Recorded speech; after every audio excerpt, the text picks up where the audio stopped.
everyone, and a very warm welcome back to another episode of No Boundaries. And there has been plenty happening in the cricketing world, which we're going to break down for you right now. I have Mike Hesson zooming in from Dunedin. G'day, Mike. Hey, Laura, how are you? Good. Looks a little stormy where you are. And Craig McMillan coming in, I'm sure, on what is a beautiful Canterbury day. G'day, Macca. Hi, Laura. Hi, Laura. A bit cold down here, but not too bad. Good thing you're a tough Cantab, which we love. Obviously, I'm one of those as well. Hey, who won the Super Rugby? We'll talk about that later. Let's talk about what everyone is talking about in the cricketing world right now, which is, of course, this Ashes series, which has got cricket fans.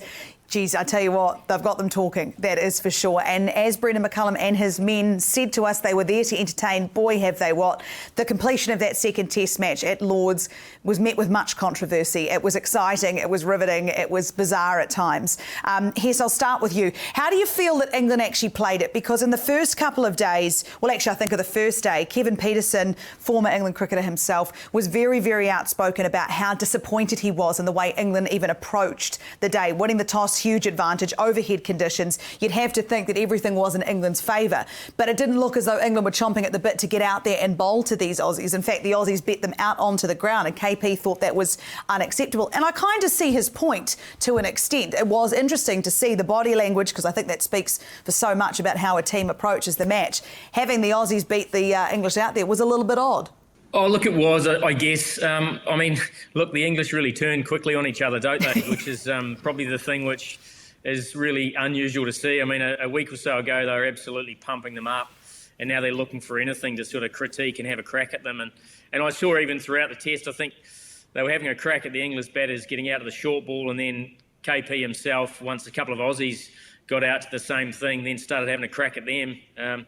So it's sort of, I don't know, I don't think much about that. I think England just bowled poorly on day one. I don't think they hit their areas as well as they normally do. I don't think it was through a lack of effort or intensity. I just think it was through a lack of execution, maybe a little bit of tiredness. I mean, you look at Jimmy Anderson, he's been injured leading up to this test series. He's a huge player for them. He definitely looked short of a gallop.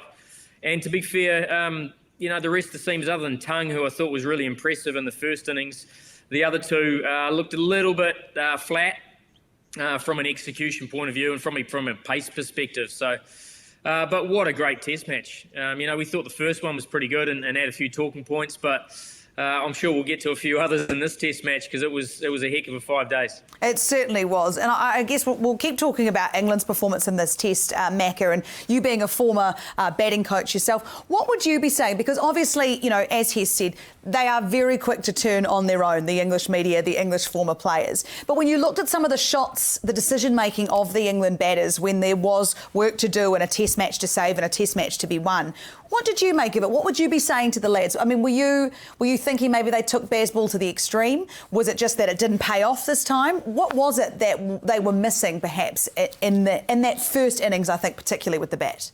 Well, they've taken everything to the extreme really, haven't they, this English side? I think that they've had opportunities through both test matches, but they haven't been ruthless enough. And I think the thing about test cricket, Laura, is that at times you have to absorb pressure because the opposition are going to have a good period that you actually just have to get through and absorb before you can then reapply pressure back to them. I'm not so sure this England side want to absorb pressure. I think they want to keep applying it, keep going at the extreme, at that aggressive nature. And I think there was opportunities where the batters, if they'd got through a certain spell, especially when they were 188 for 1, and Nathan Lyon had gone off injured, who was going to be a big factor or should have been in this test match, there was an opportunity with Ollie Pope, who was in, for them just to knuckle down once Australia started that short ball pattern, and just to test, just to say for half an hour, 40 minutes, we're going to let you tire yourself out over that period, then we're going to come back at you. They played some shots. Well, as a bowler and a former bowler that used to bowl the odd short ball, I know that to keep me interested, I want the batter trying to take it on. If you don't take it on, then it's a real waste of energy, and it's not easy to bowl.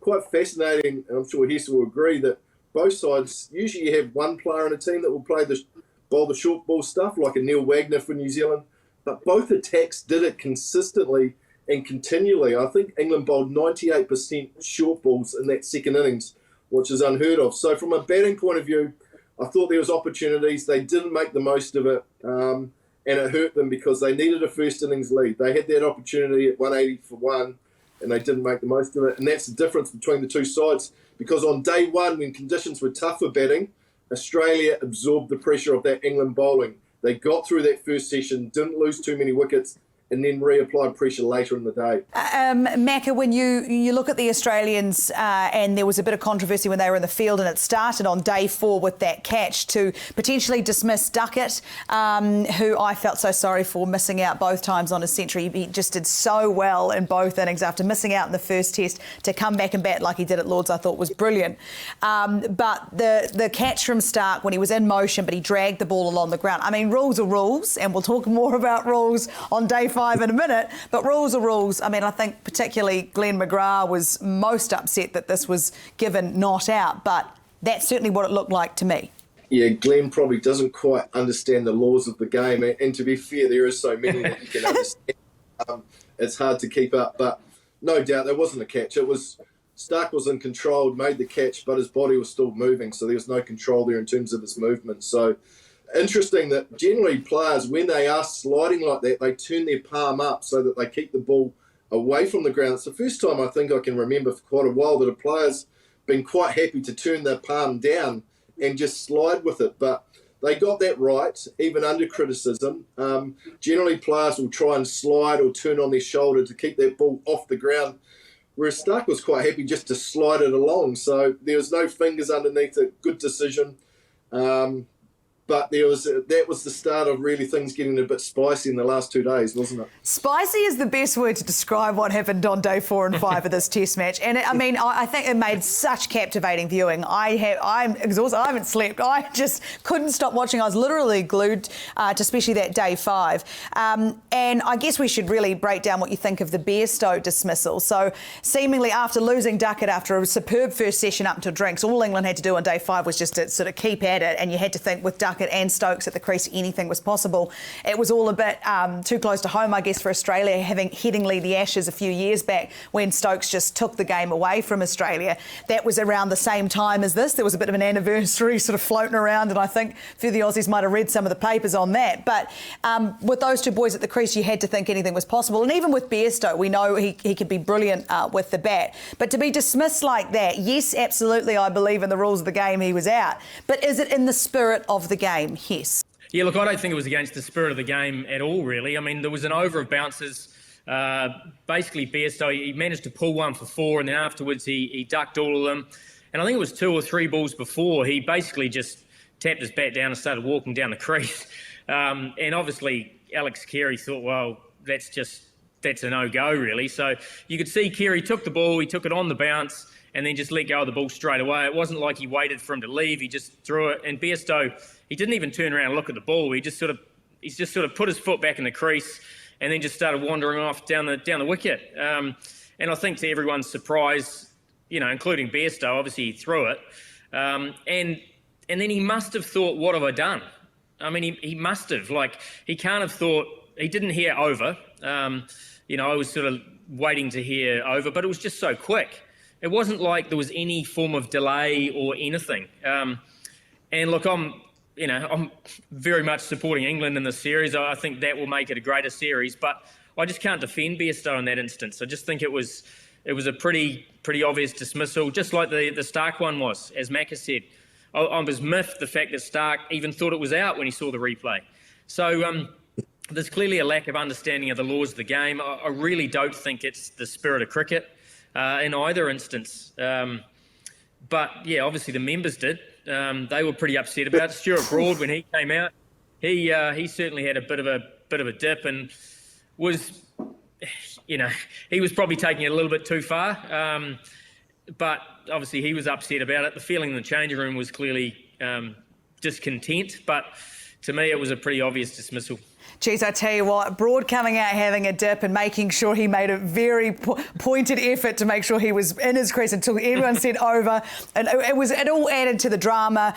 I have never, and Macca, we were speaking off here, I've never heard such a hostile crowd at Lord's. Lord's is notoriously so, proper and well-mannered, and there was booing and just genuine detest, and there was so much anger in that crowd. And then, to hear Brendan McCullum, coach of the England team, at the end say, we certainly won't be having a beer with the Aussies after this, and Stokes saying, yes, he believed that he was out, but it wasn't in the spirit of the game. What's your take on it, knowing these Aussies? And I mean, is it a coincidence that, again, there's, the Aussies are involved again, or are we just looking for that because it is the Aussies and we love to hate them? Or what do you think of the whole schmozzle? Day 5 has pretty much come down to this one Bairstow moment. Look, that wasn't the defining moment of why England lost that Test match. And I'd like to know who defines what the spirit of the game is. Who determines that? Because it's different for Australia and it's different for England.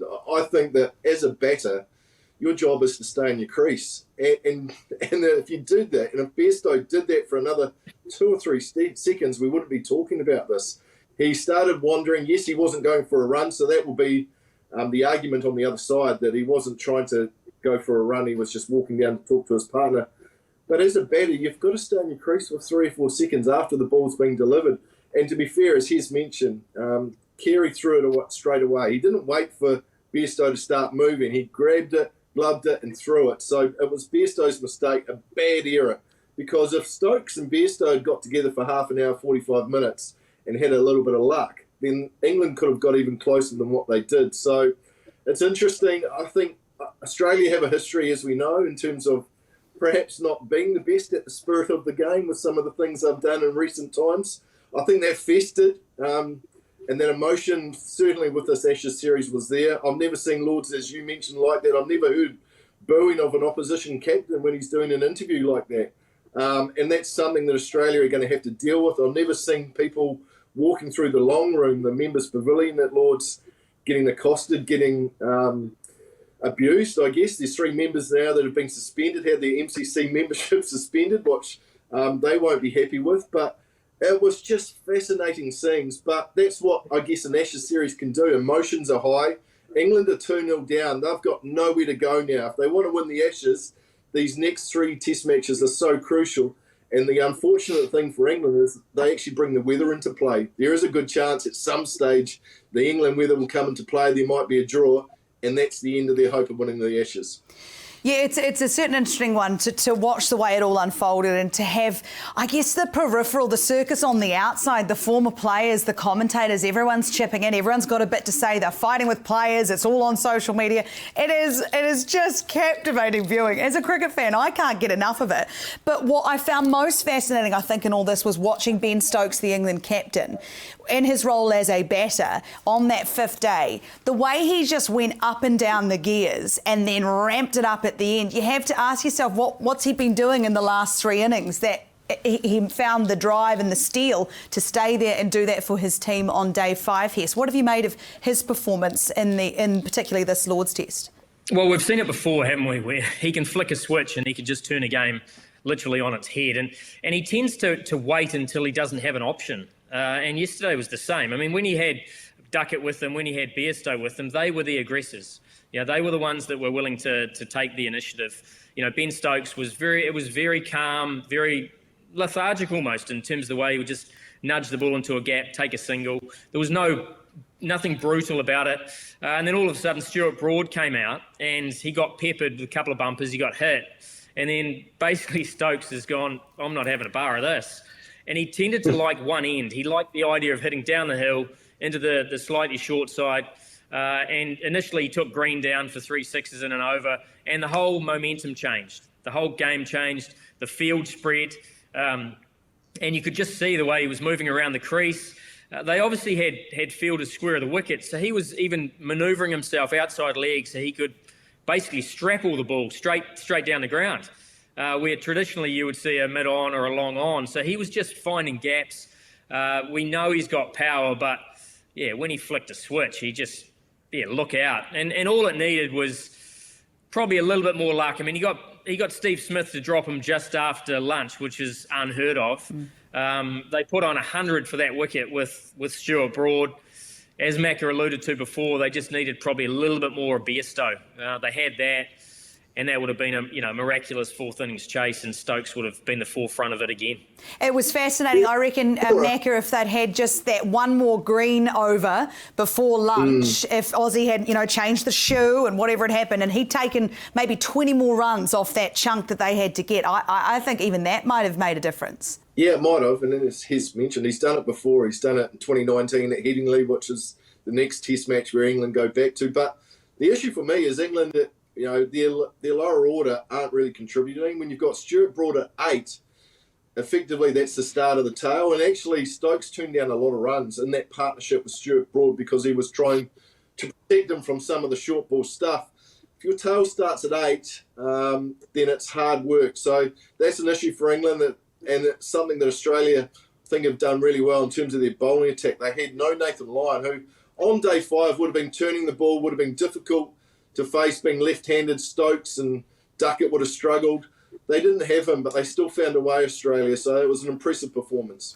I imagine if Lyon was sitting in the changing rooms when Stokes started to go and thinking this is just too much like Headingley. Thank God I'm not out there. Thank God I couldn't do it again. But Hes, if we're looking at casualties from this Test match, Lyon obviously being the big one, seeing a man on crutches is not probably good signs for Australia. He'll be devastated in his 100th Test to have done his calf and it sounds quite bad. But that is a huge loss for Australia, isn't it? Yeah, it is. I mean, 100 Test matches in a row as a Test match bowler is phenomenal achievement. So to get injured, in that Test match is, I do feel for him. I mean, he's such an important cog in that wheel because he does 2 roles. Australia have always done well with 3 seamers and spinner when they had Warne, when they had Lyon. They could sort of get away with it because Lyon's able to bowl those overs in the first innings as well, be able to control the run rate. Murphy, I'm not so sure whether he's going to be able to do as good a job. I mean, we knew what he did in the subcontinent, but I think this does bring England back into the race a little bit in these next Test matches because they should be able to take Murphy down at times. He's very much he's a different type of bowler than Lyon, and I think that's the way they will go. But yeah, look, I feel for Nathan Lyon. He enjoys the dukes. He can spin it. He gets that real overspin. He gets good bounce. And he would have been a handful, especially for those left-handers, as Mac alluded to. So I think they will be a lesser attack for it. You certainly get the feeling that a fire, if it wasn't lit before under this England side, it certainly is now. But would you imagine we're going to see Jimmy Anderson in this 3rd Test, Macca? Because, like Hes mentioned, he was a bit of a shorter gallop. He didn't do much. He just didn't do much. But if you look at who they've got, Mark Wood, could he potentially come in? What do you think that looks like for England in this 3rd Test? Yeah, I think there will be a change, Laura. I think that Anderson will probably be left out because they'll want him to play at Old Trafford, which is his home ground, and a ground he plays well at, which is the 4th Test. And I'm not sure he can play 4 Tests in a row with the workload and the way that England are bowling. I just think that would be too much. So it's an opportunity to perhaps bring in a Mark Wood, which to me is a little bit of an X factor. The extra pace I think is important. That also might allow them to attack that Australian lower order as well. So I think that would be a good change. You look at the others, Stuart Broad and Ollie Robinson are actually the leading wicket takers so far in the series with 11 and 10 wickets respectively. There has been a sameness to their England attack. Let's be honest, they've won both tosses in both Test matches, so they've had the best of the conditions, but just haven't made the most of that advantage that they've had. So there's no get-out-of-jail card now with being 2-0 down in a 5-match series. So they're going to have to find something special. And if that last day at Lords is what's lit the fire that perhaps gets them over the line, makes them a little bit more ruthless, a little bit more hard-nosed in certain situations, then it's going to be an exciting Test match like the first 2. I'd love to get your thoughts on the Cricket World Cup qualifiers that we've just seen. The West Indies losing to Scotland by 7 wickets means that they do not, for the first time, qualify for the 50-over World Cup, which I felt the sadness in Ian Bishop's commentary, actually, Hes, when he was describing this, that for the first time the Windies would not feature, having already won the trophy before. It's just that I can't put into words how strange it must be for, as a cricket fan to think the Windies aren't going to be there. But for them, it's so sad, isn't it? Yeah, look, it is. But it's been coming for a long time. And to be brutally honest, even if they won against Scotland, they probably still wouldn't qualify anyway. You've lost in World Cup qualifiers. They've lost to Zimbabwe, the Netherlands, and now Scotland. And how can you expect to qualify for a World Cup when that's happened? So it's not like you've had one bad day. To be honest, they finished 9th in the overall rankings of the ODIs to get to this point anyway. So they had loads of opportunities. Unfortunately, the calibre of player coming out of the West Indies at the moment that make themselves available are just not very good. They're explosive and they can have moments of brilliance without doubt, but they don't have that sustained ability to play one-day cricket at the moment. And whether that's the infrastructure, whether the focus on T20 cricket is too big, and that's where all the good players are going. But unfortunately, it's of no surprise. And unless there's a major shift in what's happening in West Indies cricket below the top level, then you can see it. You can see them starting to drift away. Unfortunately, it is sad, but as I said, unfortunately, it's become a little bit inevitable. Yeah, there was forewarning of it. It just does make you feel a little bit sad, because I remember growing up in the Windies being this cricketing powerhouse, and to see where they are now it just feels a bit wrong. So the fixtures for the Cricket World Cup, the upcoming Cricket World Cup, have been announced, and you will see that our first matchup is against England on the 5th of October this year. Hess, I don't love it as someone who was at 2019, and I swear if they had mentioned the 2019 Cricket World Cup final with Ben Stokes one more time on that commentary last night, I was ready to switch her off. I was sick of it. And then they showed highlights of it, and oh no. But that's a heck of a way to start this World Cup, New Zealand taking on England. Yeah, and an amazing venue as well. So, it doesn't get any better than that. Obviously, two sides that I think it'll come down to. That game will actually be critical to the qualifying of both sides. I don't think either of them will come in as sort of top two favourites in the tournament. I think England have slightly slipped off. New Zealand have got to play really well. So, obviously, when you head into it, that first match, I think, is going to dictate, and it will have a huge flow-on effect, I think, in terms of the outcome of whether New Zealand or England qualify. So massive match to start. Really looking forward to it. For me, the two games that are probably banana skin games are heading to Chennai, where it can potentially turn a little bit. It's going to be hot. You've got a day game against Bangladesh, and you've got a night game against Afghanistan, who potentially have the best spin attack in the world at the moment. So those are probably two games which stand out to me as being quite challenging, playing two subcontinental teams in conditions that turn. So I don't think it's a great draw for New Zealand, but obviously we front up at World Cup, so wouldn't be surprised if we play well again. Yeah, absolutely. We do know how to step up in the world tournaments, and we've done that with you as the batting coach, Macca. A little too close to home though, right? Am I right about us starting with England? Like, no thanks. Yeah, and I agree with you. It'd be interesting to know how many times the 2019 World Cup final is going to get mentioned through that commentary when that match is on. But I guess the symmetry, it's nice to start with those two teams.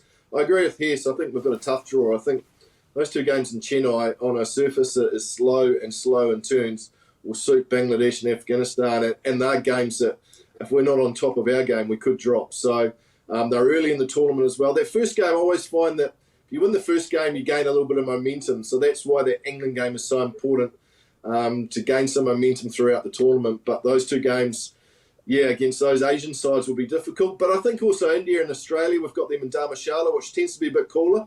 Up in the mountains, and the ball tends to swing. So they're perhaps not the best, not the worst venues to play those two teams. But at that stage, it's going to be down to one or two games in terms of the qualifying. It's going to be a difficult World Cup. The big game that I think cricket fans everywhere are fascinated in is the India versus Pakistan game, where, Ahmedabad can host 130,000 people. You bet your bottom dollar, I reckon she'll be chock-a-block for that one. That's certainly one to watch out for, isn't it, Hess? Yeah, I don't think we'll see many green shirts in that 130,000 either. Ahmedabad can be it's pretty loud, it's pretty ruthless. We managed to play a World Cup, an IPL preliminary final there, and it was full as well. So it is loud, and the atmosphere will be incredible. I mean, the atmosphere, even with 10 people between India and Pakistan, will be incredible just because of the history and the emotion that the players will all have. But to add 130,000 screaming Indians, it's going to ramp up, and certainly a game that you want to put your alarm and make sure you're set and watching that, because that's going to be amazing. Certainly, and if the T20 World Cup last year is anything to go by, there will be fireworks of that, I have no doubt. Boys, I want to thank you so much for your time and your thoughts. I'm sure we'll have more to unpack from the rest of this Ashes series, and I very much look forward to that. And thank you guys for joining us again on No Boundaries. We'll see you next time.